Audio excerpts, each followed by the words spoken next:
자, 이번에 이제 볼 것은 남송인데, 이 남송은 볼 건 없어요. 그래서 갖고 이제 지금까지 뭐 시험 문제 나왔던 것은 한 번도 없었고요. 그래서 남송 시대를 이제 보기 전에 이 남송 시대 때 정치의 특징을 좀 언급하고 나서 좀 볼게요.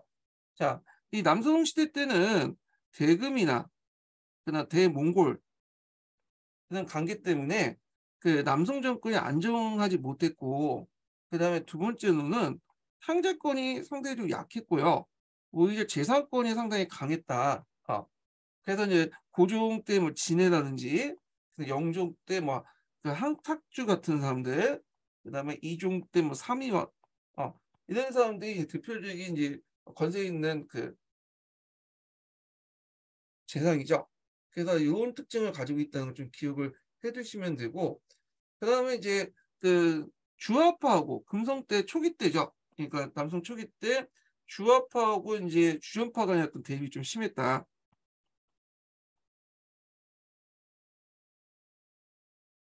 그래서 이제 주전파 같은 경우에는 대표적으로 인제 알려진 게 악비죠. 악비. 주화파는 진해. 아 결국에는 진해 때문에 악비가 죽잖아요. 그래서 이 진해가 그 두고두고 욕을 얻어먹죠. 예. 자, 그러면 인제 관련된 내용을 이제 보겠습니다.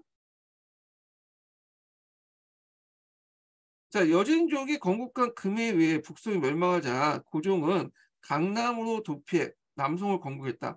이후 남송과 금은 공방전이 계속됐지만 모두 결정의 계기는 얻지 못했다. 금촉은 이제 인구가 많은 농경지대 하북에 일거에 지배할 수 없어 초창기 때는 한인 관료도 내세워서 계례 정권을 내세웠죠. 그래서 이제 계례 정권이 초와 제나라인데, 그러다가 이제 나중에 직접 지배에 넘어가게 돼요. 그 남성층도 악비 등 의병의 항쟁이 계속했지만 금군의 남지를 저지하는 데 머물 뿐 완전히 격퇴할 수 없었다. 먼저. 그러니까 특히 이제 금나라는 강남 지역을 이제 공격할 때 좀 약간 힘든 게 있어요. 왜냐면 금은 이제 주력이 기병이잖아요. 강남 같은 경우에는 이제 뭐냐면 이게 호수가 많고 늪지도 많다 보니까 기병이 제대로 이제 발휘하기 힘들어. 이 힘을. 예. 그래서 인제 이런 것 때문에 좀 남쪽으로 내려가기가 좀 힘들었다. 이렇게 보시면 될 것 같아요. 여기에서 이제 악비라는 인물이 있는데, 이 악비는 이제 그 중국에서는 상당히 민족의 영웅으로서 평가를 받고 있죠.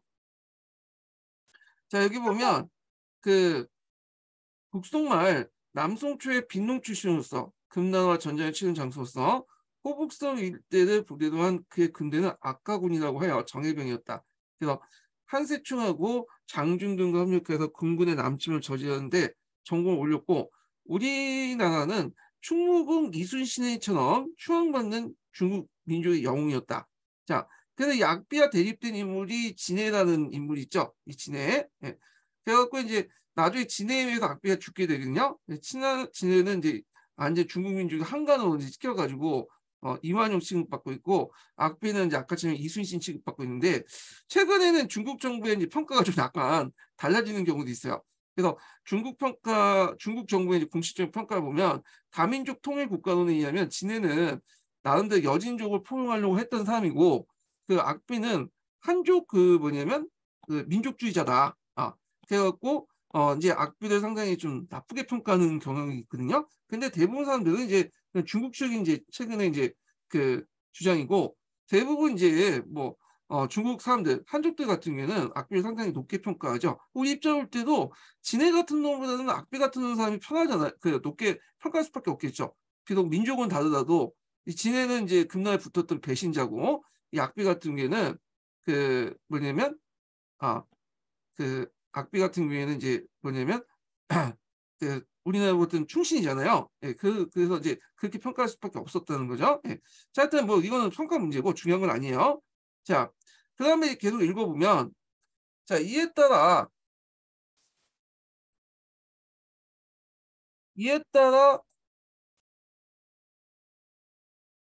자, 양국 사이의 평화의 분위기가 무려 이것 같다. 때마치 정강의 병 당시에 포로가 되어 잡혀갔던 진해가 귀국해 재상이 되었고요. 진해를 이제 금나라에서 일부러 이제 풀어줬죠. 예, 그래서 하해를 추진하라고 이제 풀어줬던 거고, 그는 적극적으로 하해를 추창했다. 진해는 중앙의 통제를 벗어나 금나라와 전쟁을 수행함으로써 하해와 방해하는 악비에게 무고한 죄를 씌워 목을 가둔 다음에 살해해 버렸다. 자, 이러한 정치 상황을 배경으로 교섭이 진행된 결과 1142년에 그 당시 해수와 상서성 대사관에 이르는 선을 국경으로 하는 하약을 맺었다. 그리고 이제 이걸 송하약이라고 하는데 뭐 이렇게 있고, 그리고 이에 따라 이제 송은 금의 책봉을 받아 신하의 예를 취했다. 또한 매년은 25만 년가 비단 25만 피를 세피를 지불하는 조건으로 하해를 설립했는데, 이는 남성에게 치욕적인 하해였다. 자, 정강의 번호부터 약 17년 만에 굴욕적이긴 하지만 평화가 달성한 것이다. 중국 왕조가 주변의 이민족들에게 신하의 예를 취급한 것은 이례적인데, 여기에 동아시아 국제관계 변동을 엿볼 수 있다. 그래서 원래는 중국 왕조가 이제 황제 국가고 그 나머지 국가들은 이제 뭐냐면 신하들이잖아요. 근데 상황이 역전이 됐죠. 예.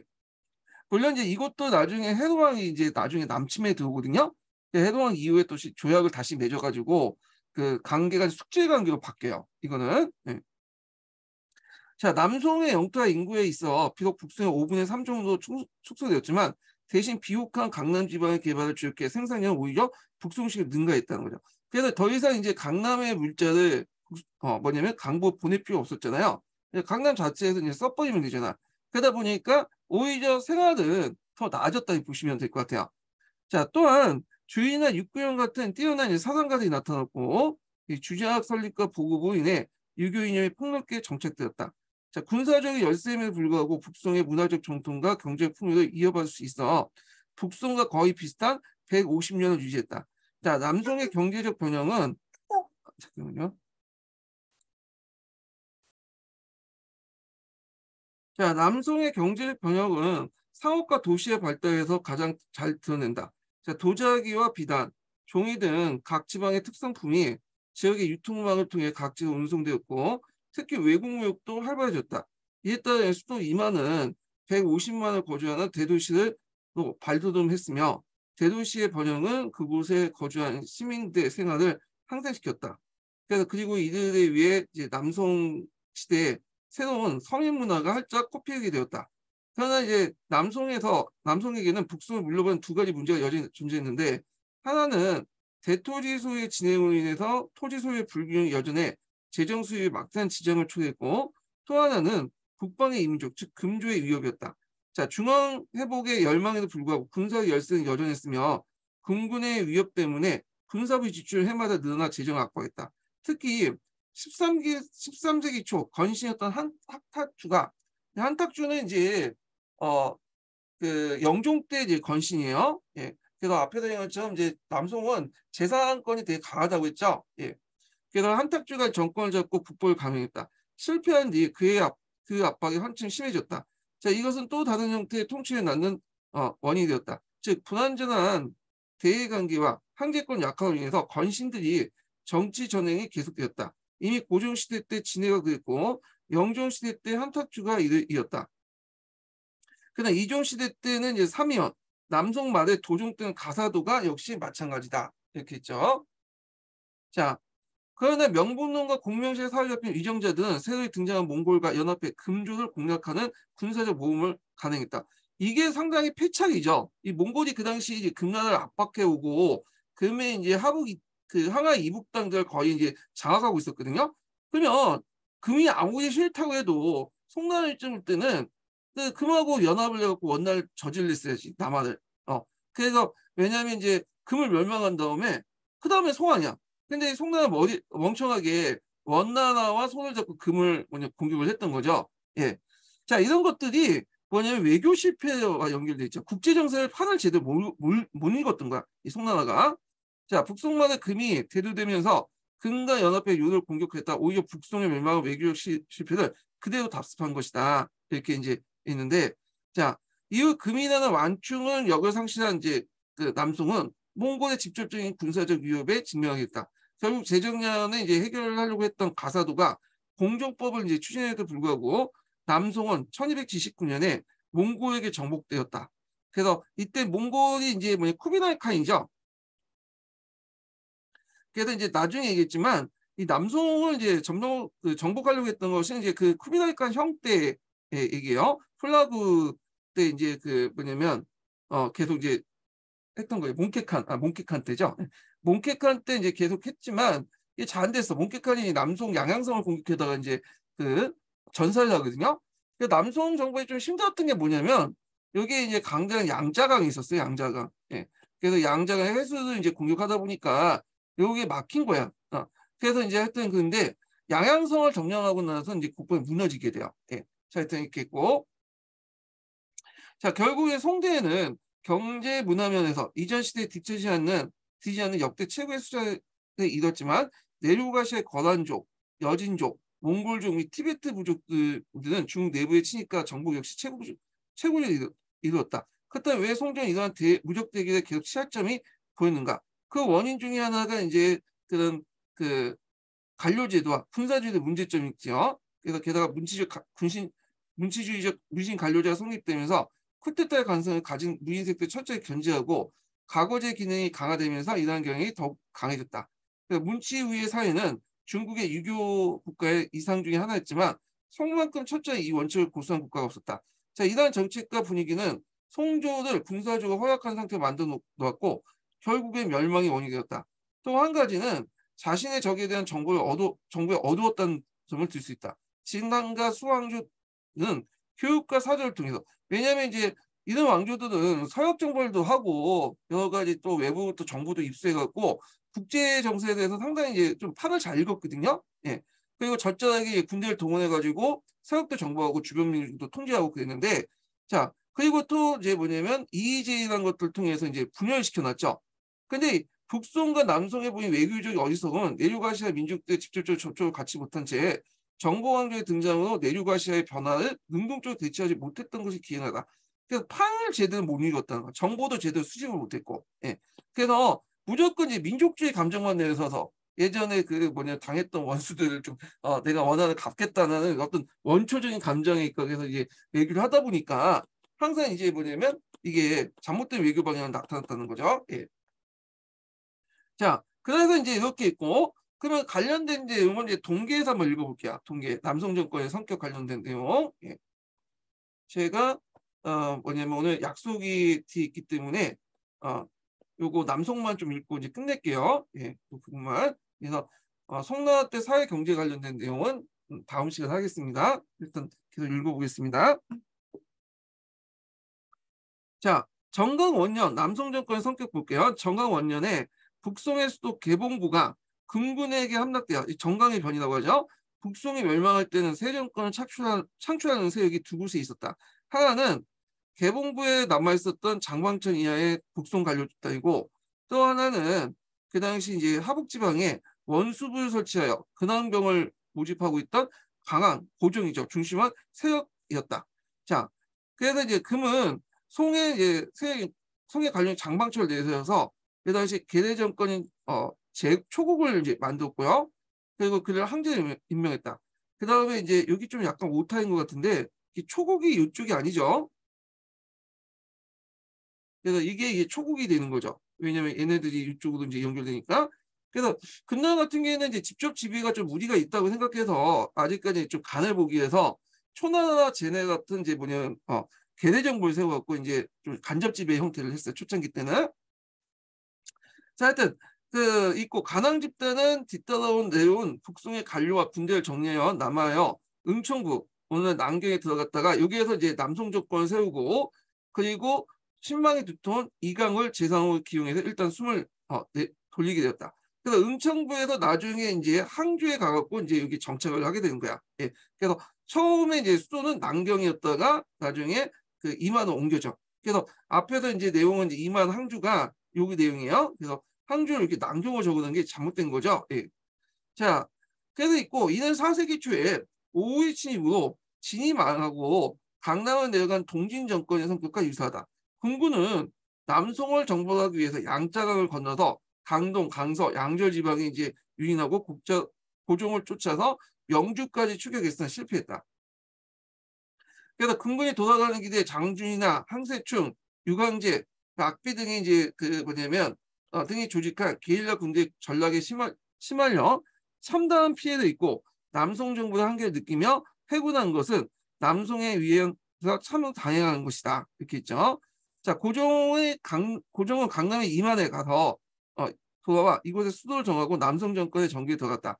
자, 남성 정권에 참가한 군인 집단과 관련 두 가지 유형인데 하나는 남성 초에 재상을 연인한 이강이나 장군인 유광세, 모부, 그다음에 양기준 같은 그 북송시대 때 이름을 떨친 고관 출신자이고 또 하나는 대조적으로 항자성 그다음에 왕배국 같은 문인 그리고 왕현, 항세충, 장준, 악비 같은 문인으로 일개 병졸에서 입시하여 필력을 출세한 부류이다. 자, 고종시대 때 금군에게 쫓기면서 민심을 수습하기 위해 명망이 높은 북송의 관료 이강을 재상에 앉혔으나 곧바로 실력파인 함자선이나 왕백형이 재상을 기용했고 역시 실력파 무장인 왕현이 기용되었다. 그러나 건현 4년에 여의호가 이제 사임하고 정고 윤흥왕, 권중윤이 재상에 올라 각지에 난무했던 군부세력을 통제의 전력을 쏟게 되는데 남송은 피난 정권 성격이 짙어 각지에 임시로 간부를 설치하여 서로 감찰하도록 한 관료 체제는 이걸 병치호찰이라고 이제 하나 봐요. 자, 각지에 자립하고 있는 무장부대와 그 성격이 비슷했다. 그래서 항세충, 유광생, 장중, 악비 등 무장세력들은 각기 4, 5만 명의 병력을 유지하고 있었는데 그들은 대군 방해를 구실로 강자한 군사력을 이용해 정치 군사를 좌우했다. 이에 대해 연인호나 주승비, 조준, 장중 등 문관 재상 등은 이들 군단을 어떻게 제압할 것인가의 초미의 중대사가 아닐 수 없었다. 그렇죠. 자, 그래서 이제 여기서 볼 수 있듯이 이제 문관 같은 이제 고위직 관료들은 군벌세력을 통제하려고 했고 이에 반해서 이제 그게 입지전쟁을 통해서 성장했던 이제 대금전쟁을 통해서 성장했던 이 군인 세력들은 그거에 대해서 이제 뭐냐면 반대했던 거죠. 그러다 보니까 이제 이렇게 대립구도가 형성됐다 이렇게 보시면 될 것 같아요. 자, 이리하여 남성의 건국과 금의 남친에 대해 장군들의 무공에도 불구하고 군벌에 위한 쿠데타 가능성이 남성 초에 항상 존재하여 그 위협성은 군군의 남친에 못지않았다. 재상 여의호에 의해서 유광세 군대의 제압 그리고 정부에 의해서 악비 군대의 통제 다시 장준이 행한 유광세 군대의 가혹한 체제는 결국 유광수해군 제국으로 도망가는 제국이라는 것은 이제 천하 다음에 세워진 금나라의 계대 정부라고 보시면 돼요. 예. 자, 도죽케 하는 계기가 되었다. 자, 남송은 그 영역이나 재정 규모에서 북송의 4분의 3으로 축소되었다. 그러나 왕조가 계속된 기간은 북송과 거의 비슷하고 강남 지방의 부를 독식을 냈죠. 그래서 강남 지방의 개발을 바탕으로 한 경제를 가지고 이민족과 끊임없이 항쟁을 계속하면서 중국 문화의 보존과 발전에 큰 자치를 남겼다면서 그 역사적 중요성을 인식하게 되었다. 남송이 근과 몽골의 침략에 시달리면서 150년 동안 버티고 나갈 수 있었던 힘은 강남 지방의 개발이 있었다. 그래서 강남의 경제력은 순화 때 건설된 대운하를 위해 북송시대 때 하북지방에 물자를 수송했다. 그래서 강남 같은 경우에는 이제 앞에서 얘기했지만 당나라 말기 때 들어가면 이는 그 농업 생산량이나 그다음에 인구가 이미 이제 강보를 능가하게 됐잖아요. 그리고 남성 때는 완전히 송나라 때는 그 강남의 우위를 보였고요. 자, 금의 하북정령으로 북으로 운반되었던 물자가 그대로 강남에 머물러 강남의 경제력은 한층 더 윤택하게 되었다. 또 북송의 멸망으로 북에 피난 내려온 사대부들 세력에 의해서 남성의 문화가 더욱 새로운 활기를 찾게 되었다. 남성 시대 때 주의나 육고형 같은 뛰어난 이제 사상가가 나타나 성리학 발전을 가져온 것은 결코 우연이 아니었다. 그래서 이 주의와 육고형 관련된 내용은 나중에 좀 얘기할게요. 이 부분은. 자, 금의 하북 진출과 남송 금에 대해 볼게요. 자, 하북 지방을 점령한 군군이 물려가자 장방창은 항제위를 맹하게 이제 물려주고 퇴위하면 고종에게 항복했지만 일단 배신을 했잖아, 이 사람이. 그래서 초나라 왕이 됐던 그러니까 이제 죽음을 당했고 그 후에 이제 계대 정권인 제국이 또 34일 만에 와해되었다. 자, 그러면 강남에 이제 남성 정부를 수입되자 하북 지방을 지역의 경험을 적극적이었다. 초창기 때는 이제 제나라나 초나라를 통해서 간접적으로 지배를 하려고 했잖아요. 예. 그래서 이제 했는데 이때부터는 본격적인 지배가 이제 했다. 이렇게 보시면 돼요. 그래서 처음에는 초국, 그 다음에 뭐 나중에 제국 이렇게 이제 했는데, 자, 그래서 이제 제국을 거쳐서 이제 직접 등용을 직접 지배를 넘어가게 되는데 그 과정을 볼게요. 그러니까 한인들에게 위임 통치시키기 위해서 다시 한번 한인 간의 유해를 뭐냐면 임명하여 제국을 세우도겠다. 그러니까 직접 통치보다는 이제 이렇게 간접 통치 방식으로 이제 했죠. 유해는 변경을 수도 하고 송월의 관리를 등용하여 국가체를 정비했다. 그리고 근군과 협력하여 제2차 남송정벌을 단행했으나 앞에서 이제 말한 제국과 달리 초국은 그러니까 초국과 달리 제국은 좀 약간 더 친근 정책을 했다. 친나 개대정부 성격이 더 강했다 이렇게 볼 수가 있죠. 그렇지만 항세춘과 악배의 근황 위용군에 하나고 큰 타격을 받고 북으로 돌아왔다. 자, 금이 이제 장광창의 초국이나 유해 제국을 개대정부를 세운 것은 금의 무력을 가지고서 중국 전체를 평정하고 이를 지배하는 일이 곤란하다고 판단했기 때문이다. 금으로는 이제 급격한 이제 그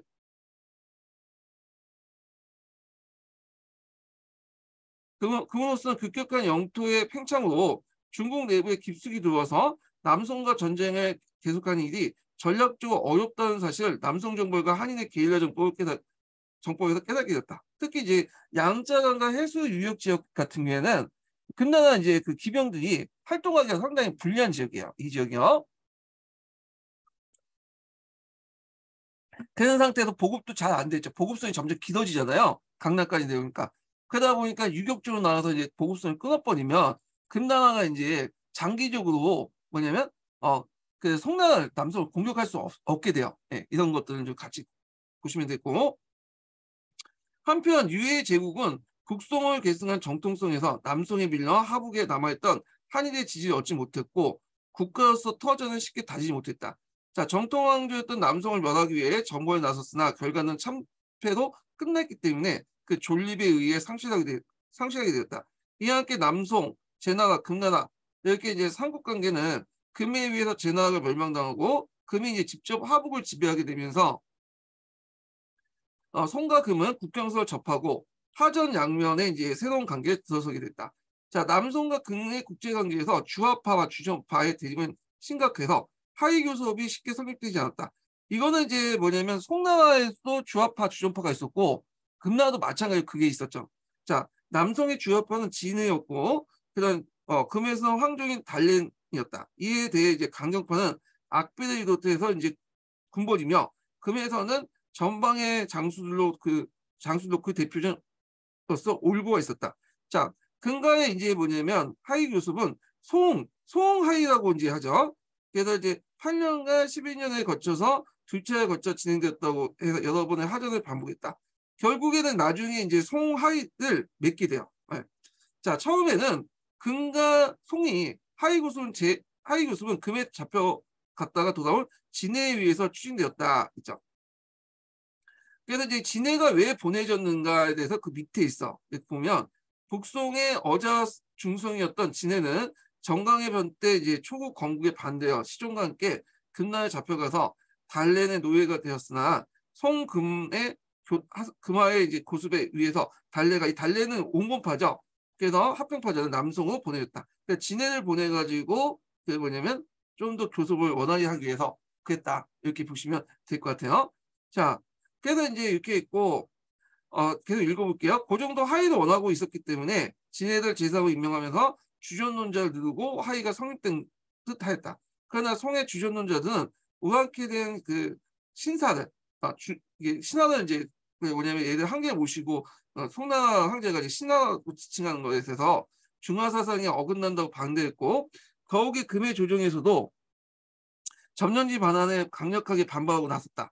그리하여 하위 교섭의 주역인 달렌과 그의 일파든 반역을 처형하고 금군의 난침이 제기되었다.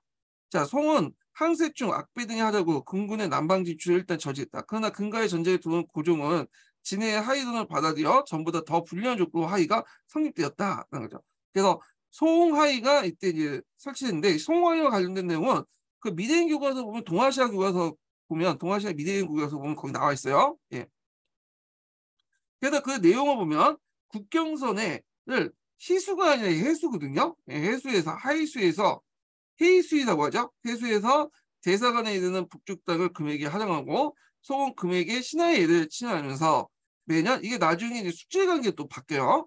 자, 매년 25만 양 비단 25만 피를 바꾸면서 군대를 철수한다는 것이었다. 이렇게 있고, 자, 그래서 이제 있고, 그래서 하위에 반대했던 악배들 반역자는 뭐가 처형하니 주화와 주전에 얽힌 진해와 악배 비극 여기에서 비롯되었다. 또한 정강의 변으로 실로 17년 만에 굴욕적이긴 하나 평화가 성립되었다. 자, 근데 금과 그 송나라 평화는 향후 이제 20년 이후 계속되었다가 금의 해동왕이 나는 삶인데 그 뒤에 이제 금나라 역사할 때 좀 얘기했지만 해동왕은 상당히 이제 뭐냐면 자신을 중국인이라고 생각하는 사람이야. 그래서 중국 문화의 상에 밝고 중국의 천재로서 황제로서 당연히 그 뭐냐면 강남 지역도 통치해야 된다 그런 마인드 갖고 있기 때문에 대규모 이제 뭐냐면 남침을 해요. 그래서 이제 대성 그 원정했는데 원정하는 과정에서 그 뭐냐면 이 헤로왕의 이제 뒤에서 반란이 일어나고 결국에는 이 사람이 죽게 되거든요. 예. 자, 하여튼 헤로왕은 중국 문화에 대한 깊은 동경심을 지고 이게 이제 중원의 군림으로 대제국을 설립하는 이상을 가지고 있었다. 자, 그 앞에 이제 56국 시대 때 북연하고 약간 비슷한 마인드를 가지고 있는 사람이에요. 그래야 수도를 만주의 상경, 해안부에서 영경, 오늘날 북경으로 옮기고. 근데 북경은 우리가 원명청의 수도도 알려져 있지만 그 이전에 금나라 또 수도를 했어요. 이 영경이라고 하는 것은 예전에 이제 춘추 전국시대 때 연나라가 있었잖아요. 그래서 연나라의 이제 수도였기 때문에 영경이라고 했고 이게 이제 계속 이제 북경의 이칭으로 사용했죠. 우리나라가 이제 조선시대 때 북경 사줬다는 연행사라고 하는 것도 영경으로 가는 사줬다는 의미에서 이제 한 거죠. 자, 이렇게 설명한 게 뭐냐면 예전에 뭐 경사라는 거 있죠? 북경을 위한 경사. 그거에 대한 그 경사의 변이 뭐냐 이렇게 물어본 적이 있어갖고 이거 보면 이제 그 용어의 뜻을 좀 정확히 알아야지 문제 푸는데 좀 도움이 되기 때문에 제가 얘기를 해드린 거고요. 자, 하여튼 영경을 옮기고 남송을 면하여 전중국을 통일하고자 직접 대군을 이끌고 남정을 나섰다. 그러나 해동왕의 남송 정권은 또다시 한족의 거센 저항에 부닥치고 금군 내 반란으로 해동왕이 부하에게 암살되어 이때 세종이 즉위했다. 그래서 다시 송과 하이가 성립됐는데 이때 이제 하이 조건은 앞에 이제 송하이보다 좀 더 이제 송나라한테 유리한 거죠. 송나라가 금을 이제 물리치고 이제 이렇게 맺어졌기 때문에 그래서 이제 이때는 그 종의 군신 관계에서 좀 낮은 단계 숙제 관계로 걸쳤어.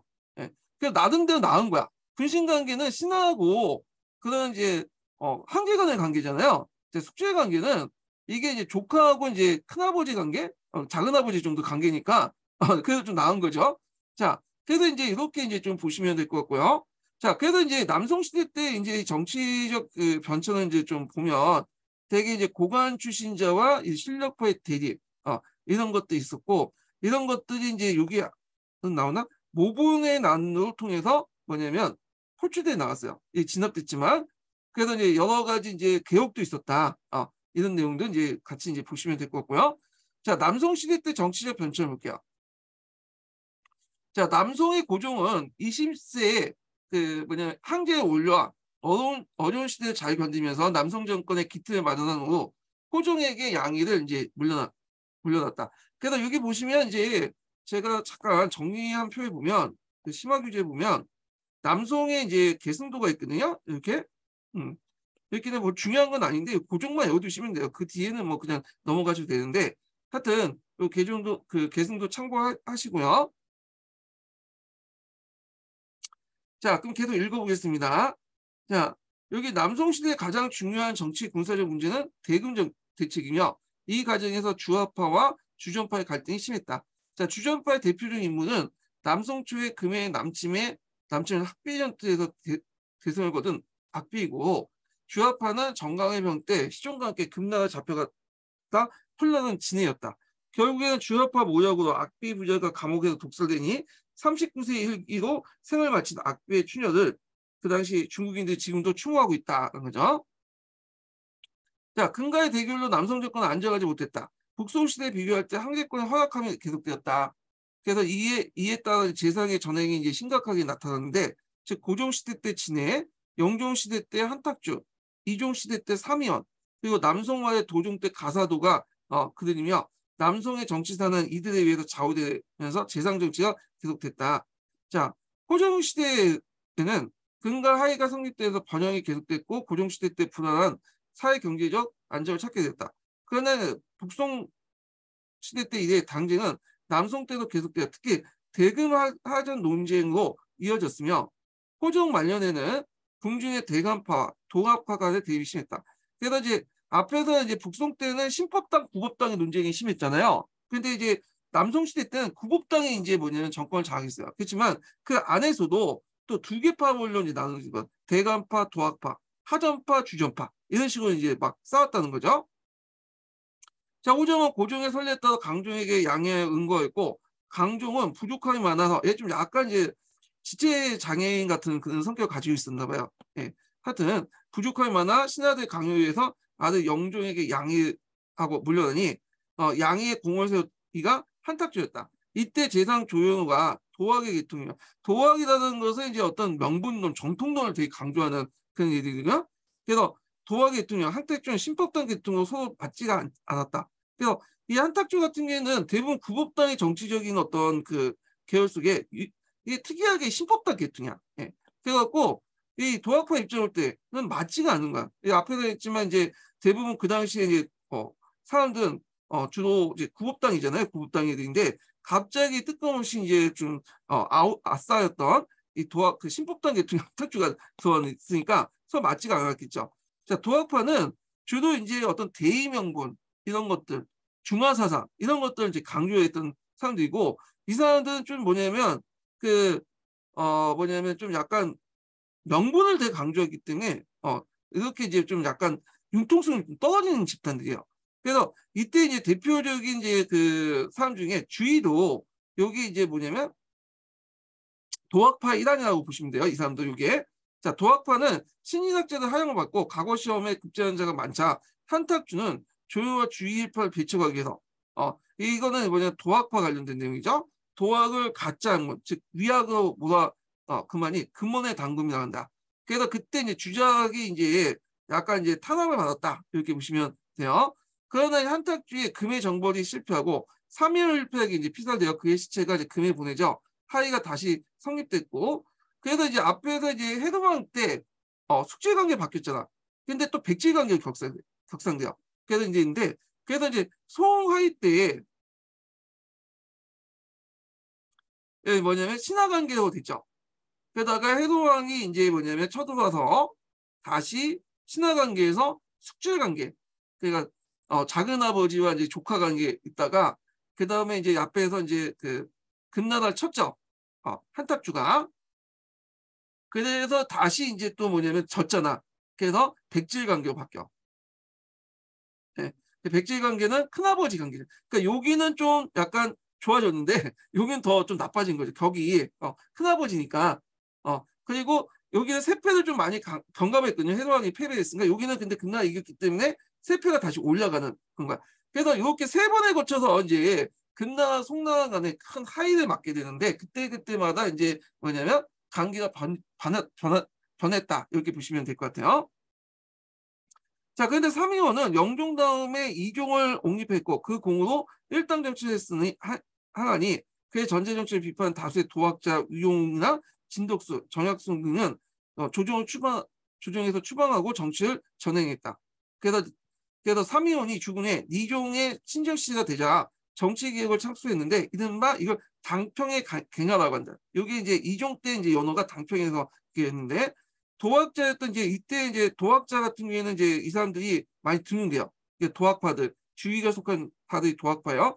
도학자인 진덕수와 유동홍은 황제 고문을 맞이해서 황제 고문으로 이상정치 출근했으나 경제 정책에 실패했다.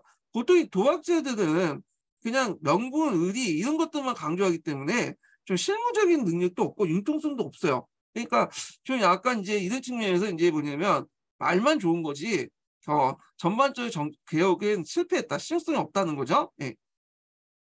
자, 한편 13세기 초에는 몽골이 일어나 서한을 멸하고 남송과 동맹하여 금을 정벌할 걸 제의했는데 남송은 북송같이 외교 실수를 또 저지했다. 이때는 금하고 이제 손을 합쳐서 어떻게 그 원나라의 남진을 막으려고 했는데 이게 이제 금에 대한 어떤 이제 감정 때문에 아니 그르치게 됐죠. 자, 송은 몽골과 연합하여 금을 면한 후 몽골의 하복 지역을 포기한 걸 착각해서 또 북송의 예수도 개봉에 올라갔어요. 근데 이 틈에서 몽골을 반격을 가자 오히려 남송을 대표해 도왔다. 다행히 몽골이 남송의 정벌에 나서지 않은 것은 몽골의 태종이 이제 오구타이 칸 때 이제 유럽 정복으로 이제 나갔기 때문이다. 그런데 이제 남송에서 몽골의 정예 부대에 대한 인식이 부족하여 그 방비에 소홀했다. 특히 도종 시대 때 이 재상 가사도의 정행으로 정치는 어지럽고 그의 공정정치가 화폐의 남발로 경제는 어려운 국면을 맞게 되었다. 자, 이런 내부적인 어려움 속에 남성은 마침내 몽골에게 정복되어 이 쿠빌라이 때 정복됐죠. 역사상 처음으로 전국토를 이민족의 정복왕족에 내주고 멸망했다. 이 당시 몽골군에 쫓겨 강주만에 예산으로 달아났던 남성의 재산 육수부는 어린 황제를 등에 업고 바다에 몸을 던져 자살했고, 이때 이제 충신의 문청상인데 이 문청상이 중국 역사에서 되게 유명해요. 남성 시대 때 이제 악비와 함께 이 문청상이 상당히 충의 상징을 부각되는 인물이거든요. 그래갖고 이제 근데 이 충신 문청상은 포로가 되어 몽골 황제 쿠빌라이 건유에도 지조를 굽히지 않고 끝까지 저항하다가 참사당하니 후세 이제 충신의 기감이 되었다. 이렇게 있는데 이 문청상 정도 이름은 좀 기억을 해두시면 될 것 같아요. 예. 그래서 이제 이렇게 해서 이제 남송의 정치사까지 해서 송대 정치사 관련된 내용을 이제 다 봤고요.